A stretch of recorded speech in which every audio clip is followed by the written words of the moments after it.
Welcome to Sports in the 607, where we talk games people play. Here's your host, Bob Michaels. Well, hello again, everybody. We are here to talk baseball.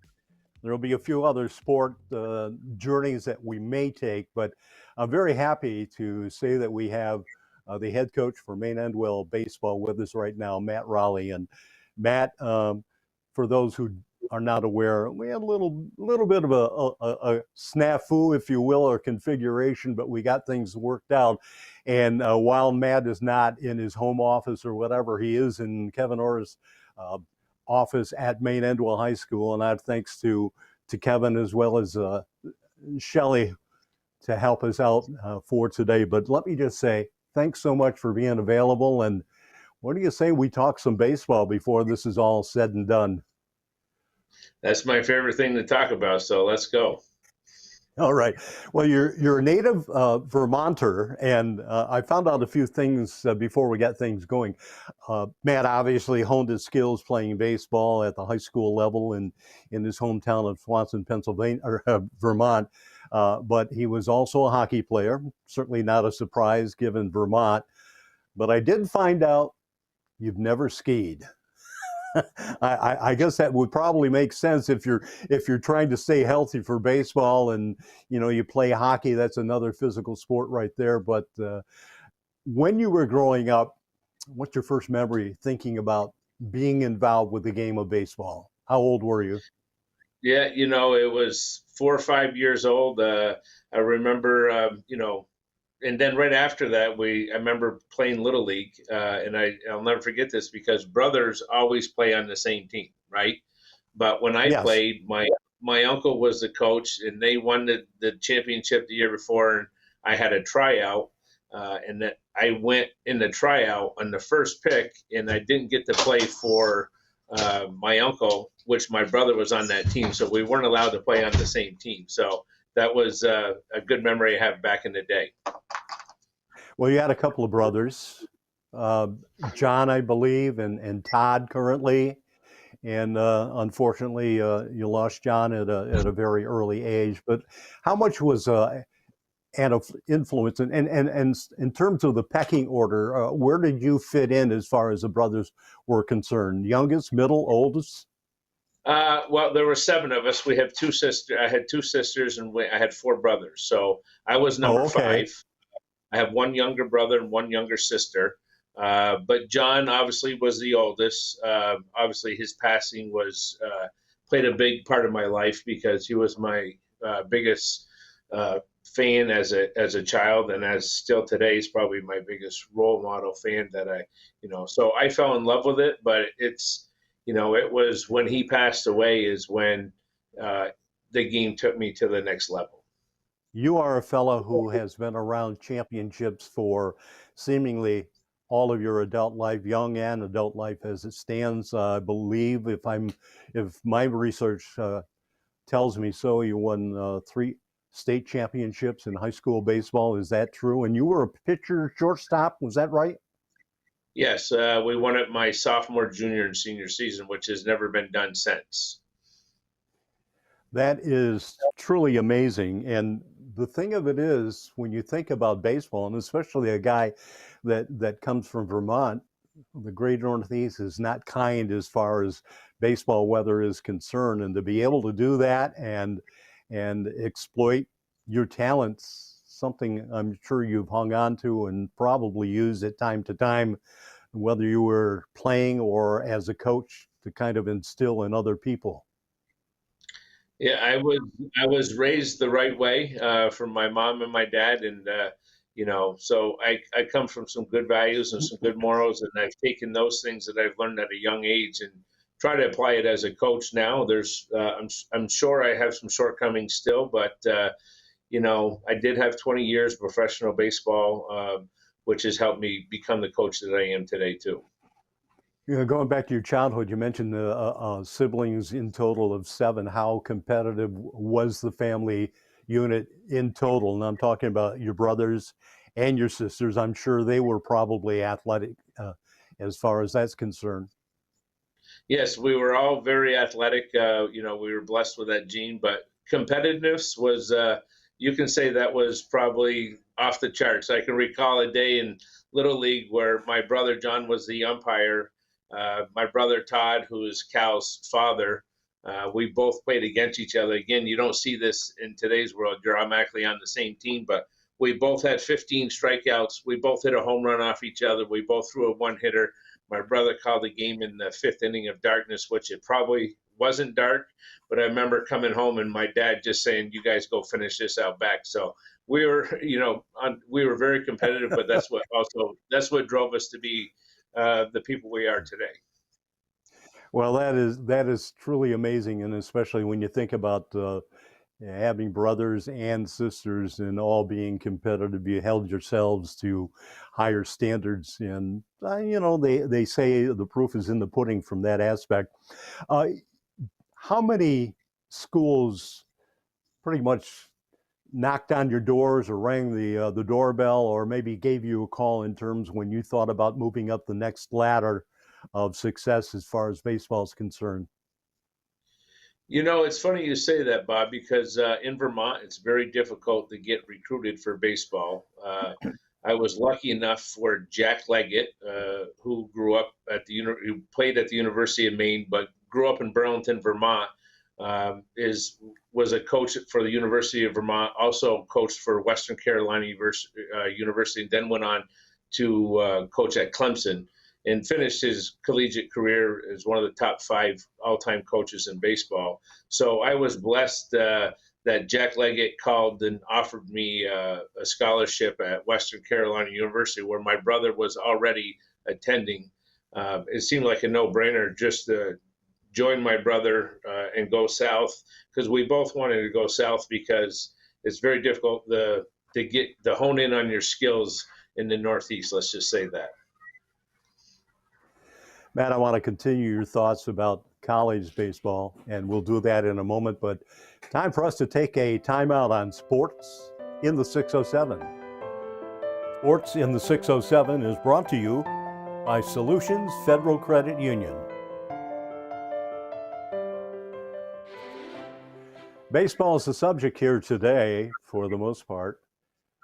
Matt Raleigh, the head coach for Maine Endwell High School Baseball, is our guest today. And Matt, when we left off, you were talking about playing college ball at Western Carolina. And I have to share with you folks that in addition to playing ball there, he was an All-American, Player of the Year in 1992. Does that seem like a long time ago for you, Matt? I probably forgot about some of those things you just said, but that does seem like a long time ago. But good memories, that's for sure. Well, Matt had shared with us at the onset of the interview that he grew up maybe about an hour away from the Canadian border. So it almost seemed to be apropos that you would be drafted by a Canadian baseball team. And in that sense, it was the Montreal Expos. What was that experience like for you, Coach? That was it's a day I'll never forget. That's for sure. I had some friends at home and family, and when I got the call, it was very exciting. Montreal is 59 miles from my house.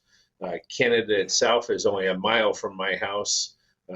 It's a place where my dad took me to the, I think, 78 All-Star game when Dave Parker and Willie Stargell were there.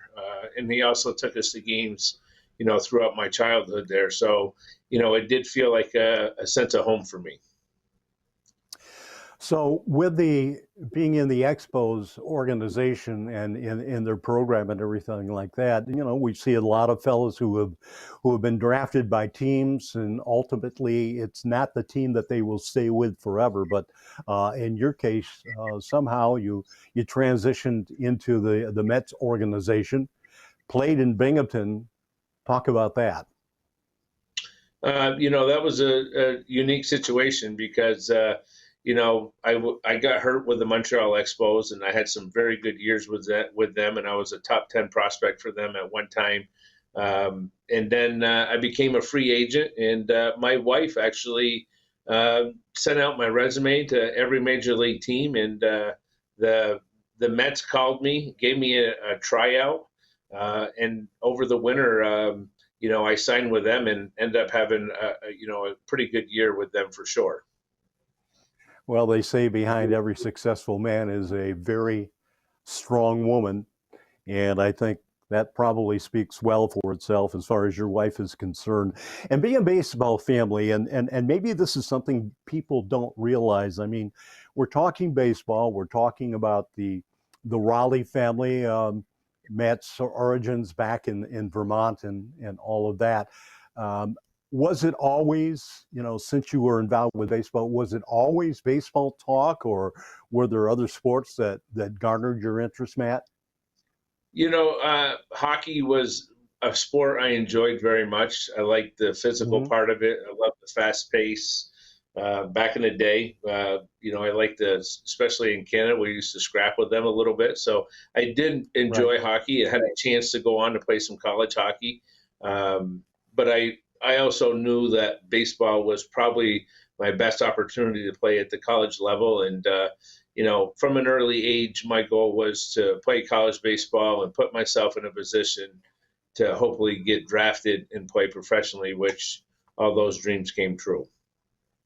Well, Matt, as you may be aware, I do a diversity of sports in the 607 area, including calling Elmira College men and women's hockey. So I see a lot of teams that have come from New England to play the Soaring Eagles. And you mentioned playing collegiately at hockey. Were you based primarily in Vermont? Yeah, I had a slight chance of going to University of Vermont, St. Lawrence. I was looking at to play some hockey. A good friend of mine, I was not at his level, but a good friend of mine, John LeClaire, who we played hockey together as a child, and we played on the same All-Star games for baseball. We were good Right. friends, and when I got drafted by the Montreal Expos, he was playing for the Montreal Canadiens. Obviously, he's a superstar in the NHL, where he went on with the Flyers and the Canadiens and had a tremendous career. But I wasn't at his level, but I really enjoyed playing against him and with him on some travel teams. I'm going to take a guess. Were you a defenseman?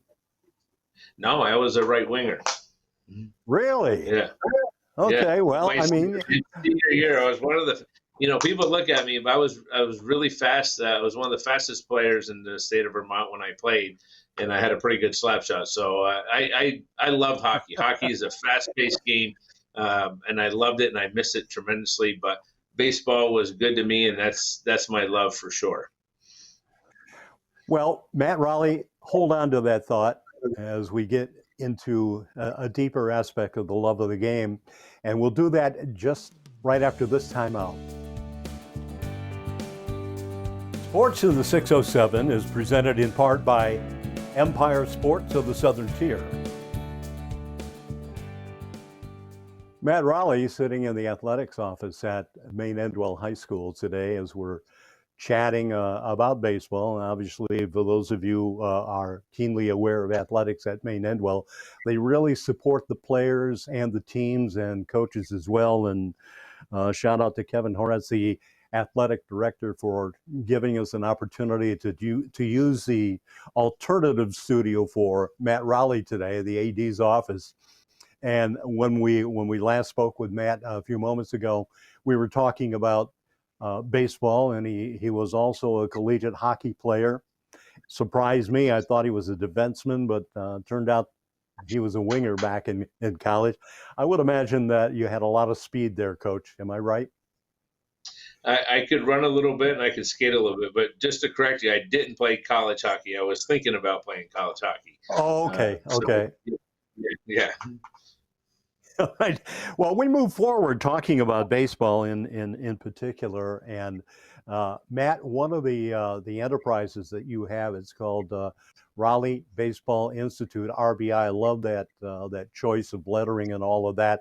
And you've been involved with the baseball program at ME for what, 4 or 5 years now? Am I correct? Yeah, I think it's more like 6 or 7 is my guess, but I was coaching softball for probably 7 or 8 before that. So I transitioned right in from softball to baseball for Maine Endwell. So I've probably been a head coach here for the last 16 years or so. All right. Well, I want to talk a little bit about that because we have seen the metamorphosis, if you will, of softball players, particularly with the plethora of travel teams. And you work extensively and have worked with younger players from maybe preteens all the way up. And with your institute and all of that, how does that process work for you? I mean, are you constantly looking for talent out there, or do they knock on your door, give you a call? I get a lot of phone calls. Back just a few years ago, it was three or four travel teams. Pretty easy to fill those out. Uh, Today, I'm at 26 travel teams. So it gets a little bit. You've got to get people from Elmira, Corning, Horseheads area, Albany area. So we're getting a lot of kids coming from different areas right now. And some of the teams have had tremendous success. Last year, my 17 and 18U teams both went 22-2 on the year. The goal is to start them at a young age and just try to develop them as much as I can. Well, with that thought in mind, it's probably a hands-on thing for you, but the mark of a truly successful program and a coach is the people that you surround yourself with. And I would imagine that you have quite a stable of good coaches out there.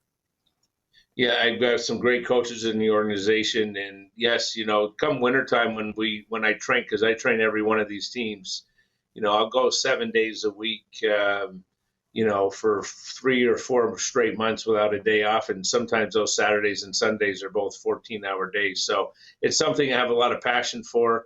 It's something I still drives me till today at 55 years old, and I think it keeps me young. So I'm going to keep doing it as long as I can. And hopefully I can just continue to, get that one kid fall in love with the game and just find a way to work extremely hard. And maybe their dream is the same it was for me. And then those dreams come true. Well, that explains a lot of things. There are times when, even in the off season, and when the Spartan baseball team is playing, I try to reach out to Coach Raleigh, and Matt's been very good in getting back to me. But there are some times when I have to leave multiple messages. But in true fashion, the guy is right on point in terms of staying diligent from that aspect. We have a few more things that we will talk about here, including a World Series championship, and that'll be coming up in just a moment on Sports in the 607. Sports in the 607, presented by First Heritage Federal Credit Union. Well, I teased that we were going to talk about World Series, and one thing that I have found in my experience in dealing with coaches, and especially coaches who had the opportunity to coach their own, Matt Raleigh is certainly in that category. And Matt, I would imagine that it's probably at the plateau of one of your favorite memories, being involved in sports, to have the ability to have a young man who not only honed his skills, and I would imagine under your watchful eyes, but Brody Raleigh, your son, was part of something that a lot of kids would aspire for, hope to get there. And the fact that he and his group of fellow teammates back in 2016 went to the Williamsport Little League World Series, and not only did they participate, they came home with a whole big prize. How good did that make you feel, sitting in the grandstand and watching these boys perform, and especially Brody? Well, that was a proud moment for sure. I've been a part of a World Series with the Florida Marlins back in '92 and got a World Series ring for that. But getting a World Series ring with my son at Williamsport is probably one of the coolest things that's happened to me. But you look back at that team. Those kids in particular, there was 10, 11 kids on that team, and all 10 of those or 11 of those kids were coming to RBI every day since they were like 7 or 8 years old. And to see that come forward and them to win everything was satisfying as a coach and as a dad. I coached a lot of those kids throughout the Little League, and that was a proud moment for sure, just because of all the hard work they put in to make that happen. I said to your predecessor, Gary Crooks, He had been talking about retirement for a few years, and I covered a lot of Spartan ball games as they played the Corning and the Horseheads and the Elmira schools in baseball. And as I said, he was talking about retirement. And I said, Coach, I'll make a deal with you. When you decide to retire, I'll do the same thing, and we'll wait till these boys from the Little League World Series come into high school and like that. Well, you know what that rascal did? He decided to retire. And by the time those boys had become seniors, I had the opportunity to call many of their games, as you recall, Matt, when you made your trips to Elmira and Corning and Horseheads as well. And I have to say, fans, that Matt has been one of the most congenial coaches when I go into the so-called enemy territory, but I never looked upon your Spartans as being enemies. It's just, I've been a selfish guy when it comes to broadcasting. People say, well, you root for the home team. No, I root for a good game because I guess I'm selfish from that aspect. But Matt, your kids have never disappointed in any game that I have broadcast, whether you've been on the road or at your home field. And it's certainly been a joy.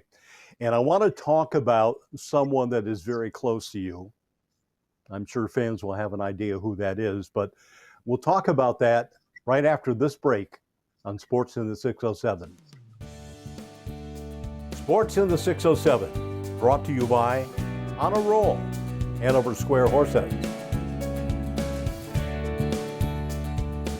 Fans, the privilege that I have is meeting so many great people, whether they were athletes or coaches or contributors in the 607 calling area.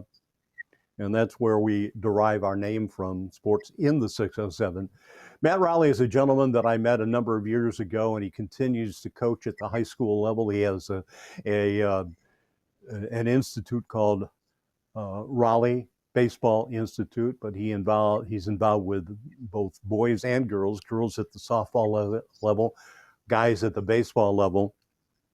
And one of the highlights, and there have been many in this gentleman's career and coaching, winning the state championship in high school baseball Class A back in 2024, you're runner-up in 25. And Matt, where does that come from? I mean, developing the talent obviously at an early age with those boys and all of that, but is it a case of not restocking or the cupboard's bare one year? It just seems like you have so many talented people in that program.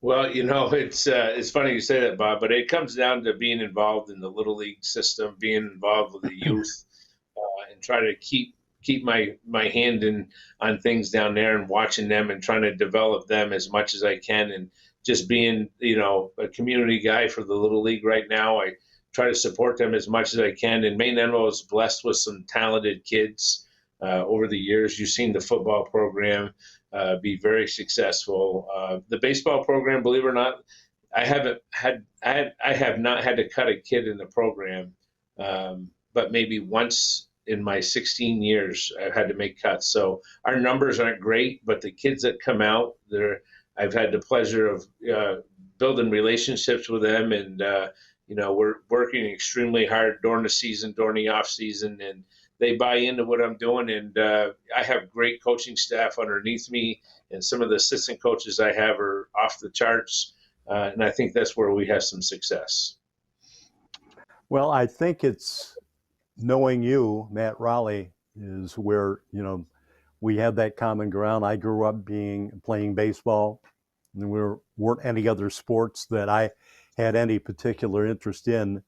And it continues at this stage of my life. And one of the common things that you and I share is the appreciation and the playing ability of a young man that's out of the Raleigh family, and that is Cal Raleigh. What he has done with the Seattle Mariners in coming up through the program, and especially in 2025. I know that you've taken in many of his games in person, but tell me how that makes you feel to be an uncle of a great Major League Baseball player, and if he keeps those numbers going, it's got to be Hall of Fame at least consideration. Yeah, I mean, obviously extremely proud. You go back to when he was in college, watching him develop, and then in the minor leagues, watching him develop. I remember Seattle calling, and I happened to know the guy that drafted them, and they called and asked about his makeup, and I said, his makeup's off the charts. That's the least of my concerns. And they were concerned that he wasn't a good enough catcher coming out of college, and he won the Platinum Glove last year. So I joke with my buddy often as we're friends, and he's high up in the Seattle organization. But to watch Cal develop is, I don't want to say it's been a surprise. To put up the numbers he has this year is beyond like cool, and didn't never expect it. But how hard he's worked and how humble he is as a person and the person he is, to some degree, I'm not surprised that he's having the year he's having. I think it speaks for his character and the people that surround him, and especially immediate family, not to mention his baseball family. But every bit of information that I have seen, interviews, what have you, they always talk about how humble he is and how dedicated he is to his craft. And my goodness, you've got to feel really good with what he has achieved. Does he ever reach out to his uncle and say, "Hey, Uncle Matt"? Yeah. Huh? We talk often.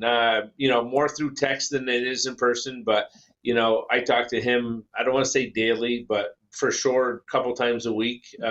We talk. When he first came up in the big leagues, he struggled, as any kid would coming into the league. There was a lot more phone calls late at night, talking about the mental part of the game.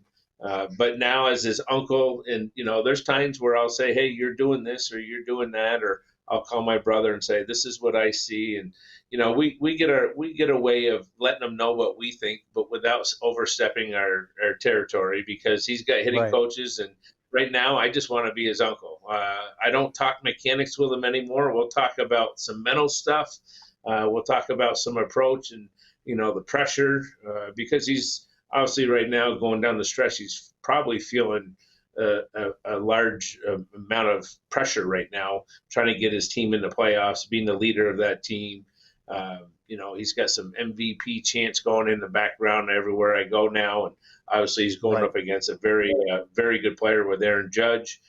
So down deep, I know he's just playing like a little leaguer right now. A couple weeks ago, I thought he was a little tight. Right now, he's just playing the game. He's like you said, he's a really humble kid, and I couldn't be more proud of the kid for sure. Well, Matt Raleigh, before we wrap this interview up, I want to have you look ahead and let's talk about something very near and dear, and that is Spartan baseball for 26 coming up in the spring. What can fans expect to see?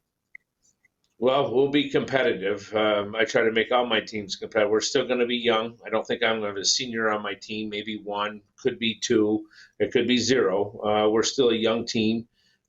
We've got some things that we're going to try to hone in on and get a little bit better at. But, we take a lot of pride in what we do, and we'll work hard during the off season to try to get a head start on the areas that we need some improvement on. And, last year in the state championship game is a game I thought we should have won.